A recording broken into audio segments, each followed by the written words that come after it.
that would have to be it. It's a real phenomenon, and yes, Virginia, there is a cover-up. The research, I'll get a little bit more into this. As I say, it's a history of ufology, a fascinating bit of history, and it's in a sense, you might say that a part of the history of the development of human consciousness. Think of it this way. If we've had this phenomenon that's observed us for who knows how long, right?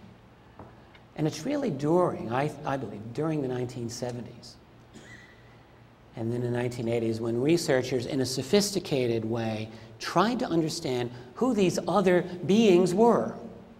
It's our attempt, in a sense, to turn the tables and understand who they were. Sure, there were researchers in the 50s and 60s. I don't really think that they were, pardon me, I had a very late lunch, so I'm still feeling it. I don't think that researchers in the 50s and 60s were quite there and asking the kinds of questions that came up in the 70s. Something of an intellectual revolution in UFO research took place during these years. A lot of new issues came up that hadn't existed before. The whole concept of crash retrievals became big. There was a lot of resistance to it. It's a story, again, that I document. The story of those people who tried to bring this issue to the fore and those who said, no, that's a lot of nonsense.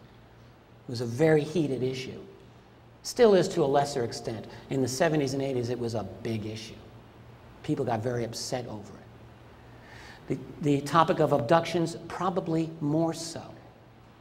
Yes, it had been known that there were probably isolated cases of what appeared to be abductions by aliens. Everyone knew about the Barney and Betty Hill case of 1961, and a few others.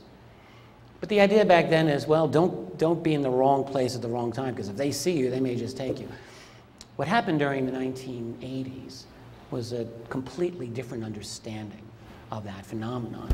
People like Bud Hopkins, foremost among them, argued, no, no, that's not how it is at all. This phenomenon appears to be very widespread, based on my investigations, and seems even to run in families. People are repeatedly experiencing this phenomenon. In other words, a kind of way of looking at it that, again, met a tremendous amount of resistance at the time. The mutilation controversy really reared itself in a significant way during this period. Again, there had been some cases of mutes in the 60s. They didn't get a lot of attention until the mid-70s, and they've continued. Mutilation cases are disturbing, fascinating. Crop circles, not so disturbing, but equally fascinating, came up as a major topic during this period of time. The other thing to say about the research is the effect of the internet on research. We all know how the internet has changed the world. It certainly has. It also changed ufology. What it really did is, starting around 1987, it just caused ufology to explode. That's basically what happened. You know, prior to 1987, if you were an interested researcher in that topic, your venues for expressing your ideas were very limited, basically. There were some journals that were out there with a limited distribution. You could try to create your own journal, which some people did, and have an even more limited distribution. All the journals had their own editorial policies for submission, of course, so you had to be careful what you wrote. And that was about it. Starting in 1987, 86 and 87, we get the very beginnings of what we now would call the internet. Back then, there was no World Wide Web, but there were news groups, bulletin boards. And in fact, the earliest non-computer programming bulletin board was dedicated to UFOs. UFO Topic is one of the true pioneers of the internet.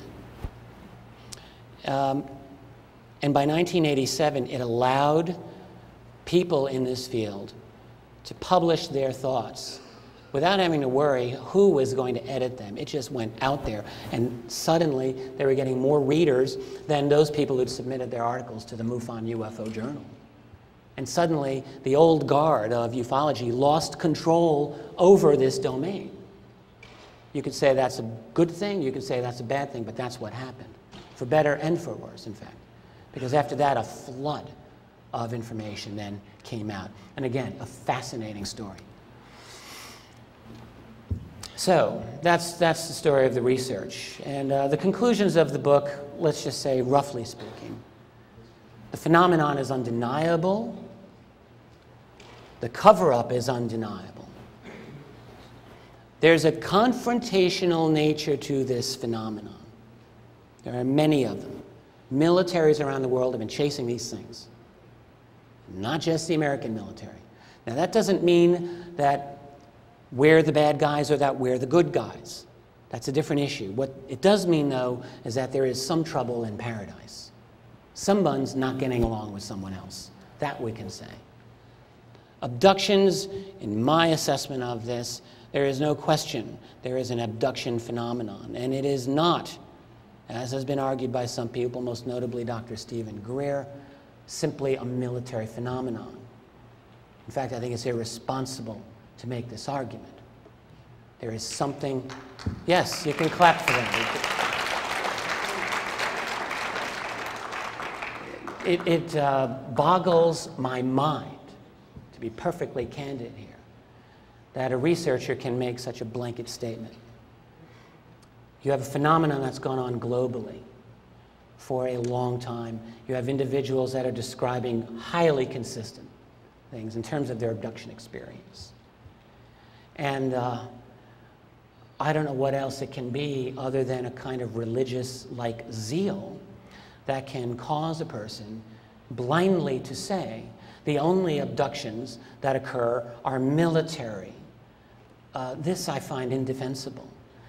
And I think that a careful review of the evidence certainly leads to that conclusion. Another conclusion that I draw in this book is the runaway nature of the black budget. And in a sense, what I've come to call a breakaway civilization. What do I mean by that? Let me explain.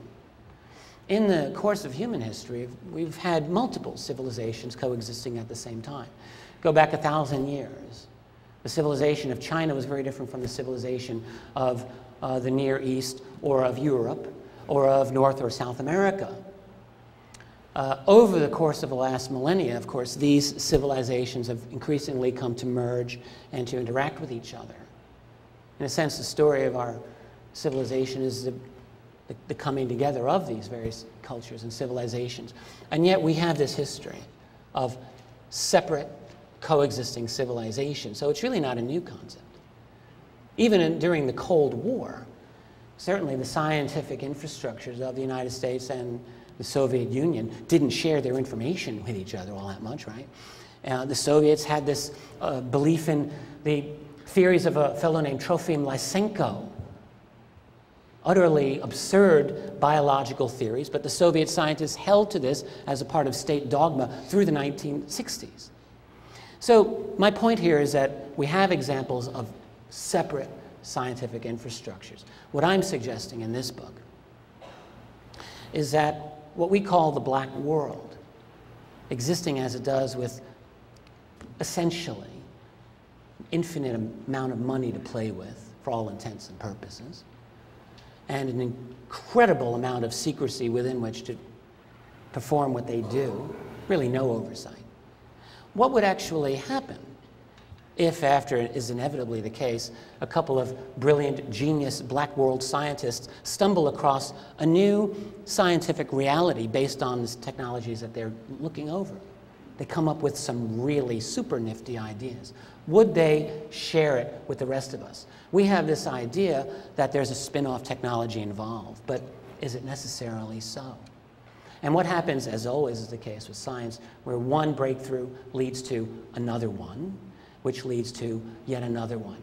The next thing, before you know it, they're up here and the rest of us are down here, and that gap may, in fact, continue to increase to the point where they have the ability to do things that we would consider absolutely impossible.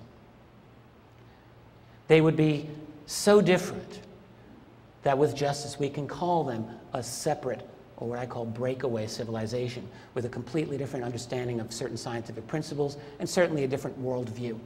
Because very likely, as I believe, they're interacting in a much more up-close and personal way with them than we are. So they have a different set of principles through which they live their life. And you have to wonder, how would they even be able to talk to us?